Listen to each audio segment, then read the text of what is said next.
The Mysterious Island, by Jules Verne. Part 2, Chapter 9. The weather changed during the first week of March. There had been a full moon at the commencement of the month, and the heat was excessive. The atmosphere was felt to be full of electricity, and a period of some length of tempestuous weather was to be feared.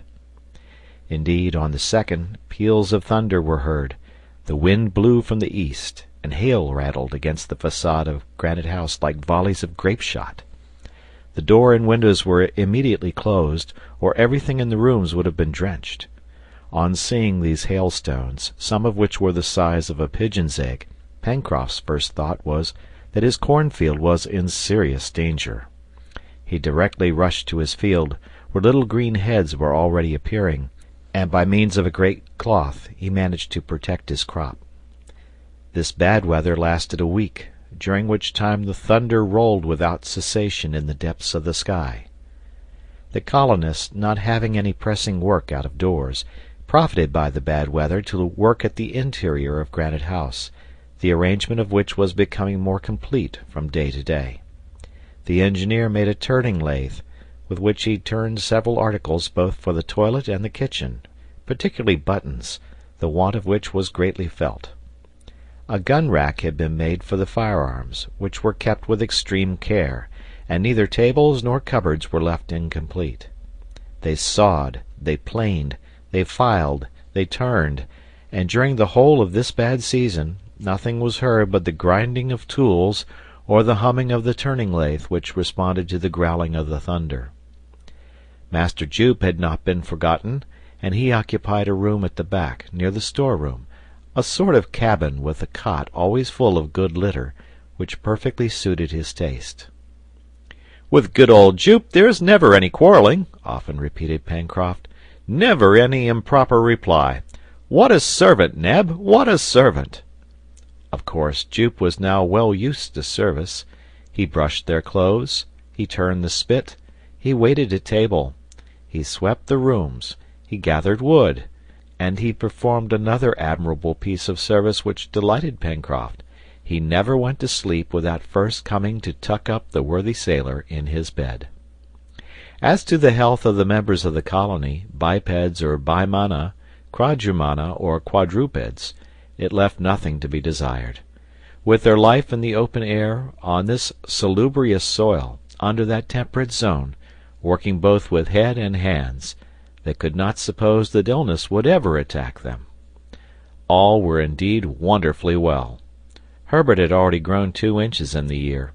His figure was forming and becoming more manly, and he promised to be an accomplished man, physically as well as morally. Besides, he improved himself during the leisure hours which manual occupations left to him.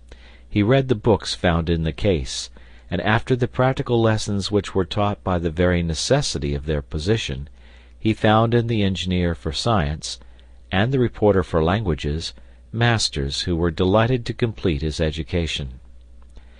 The tempest ended about the 9th of March, but the sky remained covered with clouds during the whole of this last summer month.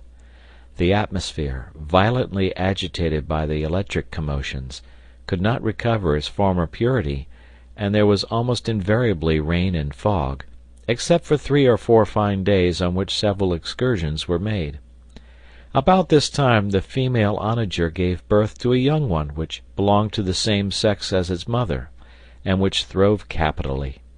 In the corral, the flock of musmons had also increased, and several lambs already bleated in the sheds, to the great delight of Neb and Herbert, who had each their favorite among these newcomers.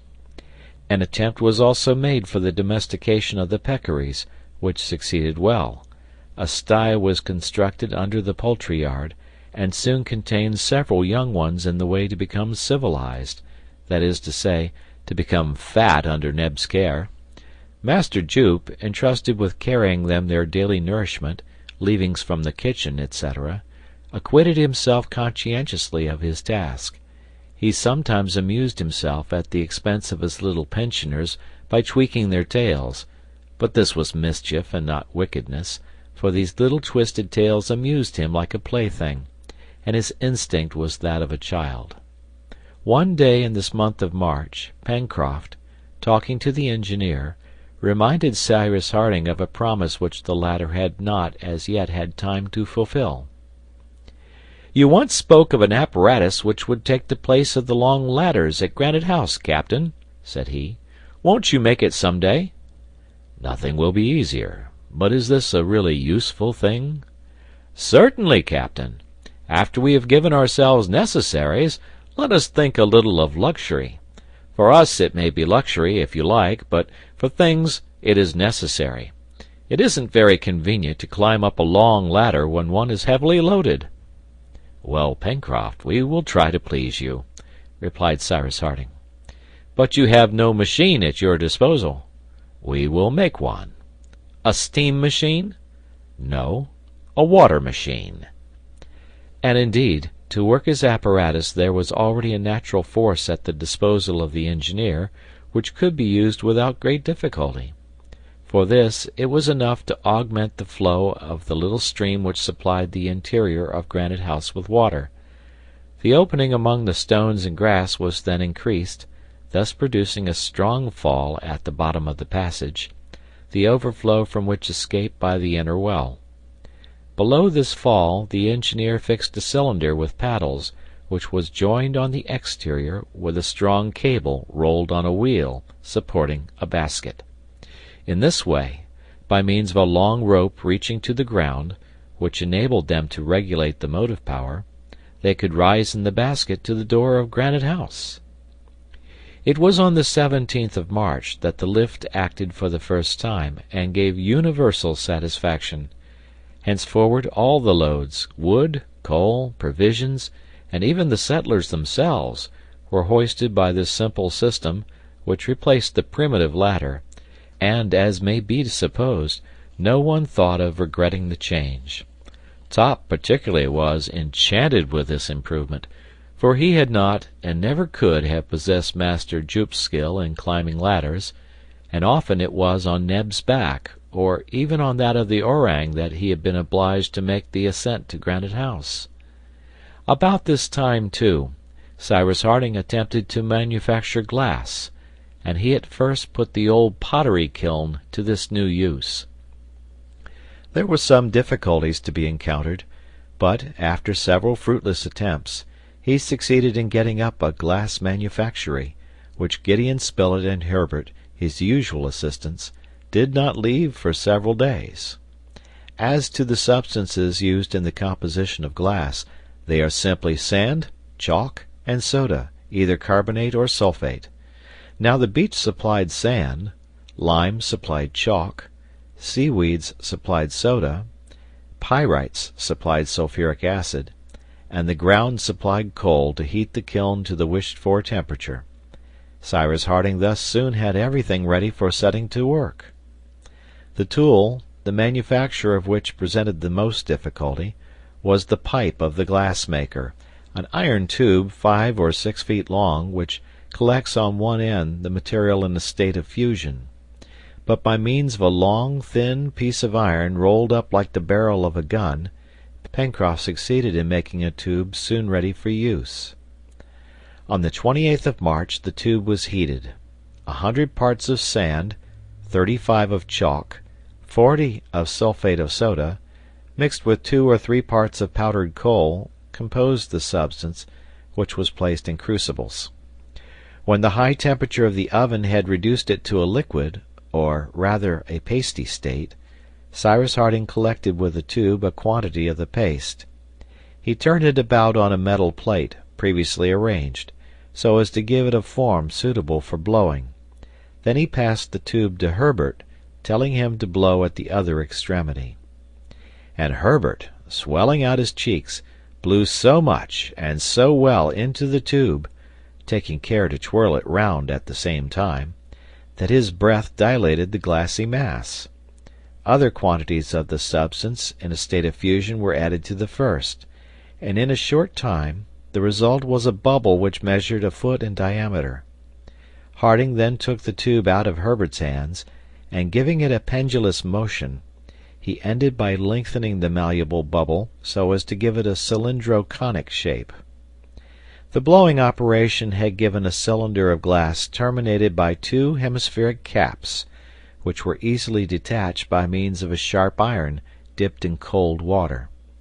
Then, by the same proceeding, this cylinder was cut lengthwise, and after having been rendered malleable by a second heating, it was extended on a plate and spread out with a wooden roller. The first pane was thus manufactured, and they had only to perform this operation 50 times to have 50 panes. The windows at Granite House were soon furnished with panes, not very white perhaps, but still sufficiently transparent. As to bottles and tumblers, that was only play. They were satisfied with them besides, just as they came from the end of the tube. Pencroft had asked to be allowed to blow in his turn, and it was great fun for him, but he blew so hard that his productions took the most ridiculous shapes, which he admired immensely. Cyrus Harding and Herbert, while hunting one day, had entered the forest of the Far West, on the left bank of the Mersey, and, as usual, the lad was asking 1,000 questions of the engineer, who answered them heartily. Now, as Harding was not a sportsman, and as on the other side Herbert was talking chemistry and natural philosophy, numbers of kangaroos, capybaras, and agoutis came within range, which, however, escaped the lad's gun. The consequence was that the day was already advanced, and the two hunters were in danger of having made a useless excursion, when Herbert, stopping, and uttering a cry of joy, exclaimed, "Oh, Captain Harding, do you see that tree?" And he pointed to a shrub rather than a tree, for it was composed of a single stem, covered with a scaly bark, which bore leaves streaked with little parallel veins. "And what is this tree which resembles a little palm?" asked Harding. "It is a Cycas revoluta, of which I have a picture in our Dictionary of Natural History," said Herbert. "But I can't see any fruit on this shrub," observed his companion. "No, Captain," replied Herbert, "but its stem contains a flower with which nature has provided us all ready ground." "It is, then, the bread tree?" "Yes, the bread tree." "Well, my boy," replied the engineer, "this is a valuable discovery. Since our wheat harvest is not yet ripe, I hope that you are not mistaken." Herbert was not mistaken. He broke the stem of a cycas, which was composed of a glandulous tissue, containing a quantity of flowery pith, traversed with woody fiber, separated by rings of the same substance, arranged concentrically. With this fecula was mingled a mucilaginous juice of disagreeable flavor, but which it would be easy to get rid of by pressure. This cellular substance was regular flour of a superior quality, extremely nourishing. Its exportation was formerly forbidden by the Japanese laws. Cyrus Harding and Herbert, after having examined that part of the Far West where the cycas grew, took their bearings and returned to Granite House, where they made known their discovery. The next day the settlers went to collect some, and returned to Granite House with an ample supply of cycas stems. The engineer constructed a press, with which to extract the mucilaginous juice mingled with the fecula, and he obtained a large quantity of flour, which Neb soon transformed into cakes and puddings. This was not quite real wheaten bread, but it was very like it. Now, too, the onager, the goats, and the sheep in the corral furnished daily the milk necessary to the colony. The cart, or rather a sort of light carriole which had replaced it, made frequent journeys to the corral, and when it was Pencroft's turn to go he took Jup, and let him drive, and Jup, cracking his whip, acquitted himself with his customary intelligence. Everything prospered, as well in the corral as in Granite House, and certainly the settlers, if it had not been that they were so far from their native land, had no reason to complain. They were so well suited to this life, and were, besides, so accustomed to the island, that they could not have left its hospitable soil without regret. And yet so deeply is the love of his country implanted in the heart of man, that if a ship had unexpectedly come in sight of the island, the colonists would have made signals, would have attracted her attention, and would have departed.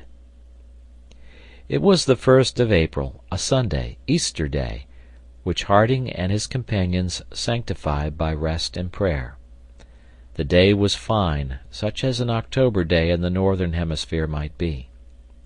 All, towards the evening after dinner, were seated under the veranda on the edge of Prospect Heights, and they were watching the darkness creeping up from the horizon.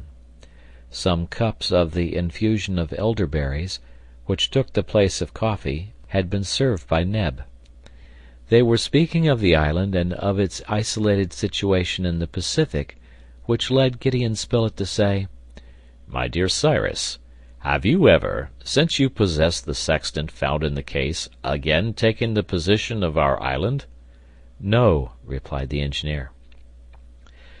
"But it would perhaps be a good thing to do it with this instrument, which is more perfect than that which you before used." "What is the good?" said Pencroft. "The island is quite comfortable where it is." "Well, who knows?" returned the reporter. "Who knows but that we may be much nearer inhabited land than we think?" "We shall know tomorrow," replied Cyrus Harding. "And if it had not been for the occupations which left me no leisure, we should have known it already." "Good," said Pencroft. "The captain is too good an observer to be mistaken, and if it has not moved from its place, the island is just where he put it." "We shall see." On the next day, therefore, by means of the sextant, the engineer made the necessary observations to verify the position which he had already obtained, and this was the result of his operation. His first observation had given him the situation of Lincoln Island, in west longitude from 150 to 155 degrees, in south latitude from 30 to 35 degrees. The second gave exactly, in longitude, 150 degrees 30 minutes, in south latitude 34 degrees 57 minutes. So then, notwithstanding the imperfection of his apparatus, Cyrus Harding had operated with so much skill that his error did not exceed 5 degrees.